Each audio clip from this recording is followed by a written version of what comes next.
Hi hello నమస్తే అండి. Dream house అసోసియేట్స్కి స్వాగతం. ఈరోజు మన ఈ వీడియోలో అండి ఒక మంచి ఓపెన్ ల్యాండ్ అయితే చూడబోతున్నామండి. అది కూడా మనకి నేషనల్ హైవేకి దగ్గరలో అయితే వస్తుంది. ఈ ప్రాపర్టీ చాలా మంచి ప్రాపర్టీ అని మిస్ చేసుకోవద్దు. సో ఇది వచ్చేసి మనకి గుంటూరు నుండి చిలకలూరిపేట వెళ్ళే నేషనల్ హైవేకి జస్ట్ ఒక 400 మీటర్స్ దూరంలో ఉంటుందండి. ఈ ప్రాపర్టీ వచ్చేసి చుట్టుగుంట దగ్గరలో అండి మనకి Jio petrol bunk back side అయితే ఈ ప్రాపర్టీ అయితే వస్తుందన్నమాట.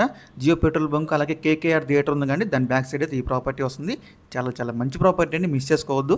254 గజాల ఓపెన్ ల్యాండ్ అండి. మనకి ఈస్ట్ ఫేసింగ్ రోడ్ అయితే వస్తుంది. మీరు ఈ ప్రాపర్టీ చూడొచ్చు. ఈ ప్రాపర్టీ మనకి బ్యాంక్ ఆప్షన్లో లాస్ట్ డేట్ వచ్చేసండి సెప్టెంబర్ 24 అండి. మనకి 25న అయితే ఆప్షన్ జరుగుతుంది. మనకి నేషనల్ హైవేకి జస్ట్ ఒక 400 మీటర్స్ దూరంలో ఈ ప్రాపర్టీ అయితే ఉంటుందండి. 254 గజాలు ఈస్ట్ ఫేసింగ్. ఇక ఈ ప్రాపర్టీ యొక్క ప్రైస్ వచ్చేసి 43,50,000 అండి. ఇది స్టార్టింగ్ ప్రైస్ అండి. మనకి ఆప్షన్ అయితే ఎక్కడి స్టార్ట్ అవుతుంది అన్నమాట. ఇదైతే ఫిక్స్డ్ ప్రైస్ కదండి, ఓన్లీ స్టార్టింగ్ ప్రైస్ మాత్రమేనండి. సో మీలో ఎవరికన్నా ఈ ప్రాపర్టీ కనుక నచ్చి విజిట్ చేయాలనుకుంటే స్క్రీన్ మీద కనిపిస్తున్న మా నెంబర్స్కి వెంటనే కాల్ చేయొచ్చండి. నేషనల్ హైవేకి చాలా దగ్గరగా ఉంటుంది. చాలా మంచి వాల్యుబుల్ ప్రాపర్టీ అని మిస్ చేసుకోవద్దు. ఇంకా లాంటి మరి ఎన్నో మంచి ప్రాపర్టీస్ మీరు ఎప్పటికప్పుడు అప్డేట్స్ పొందాలనుకుంటే మా dream house associate YouTube channel subscribe చేసుకోండి. Thanks for watching.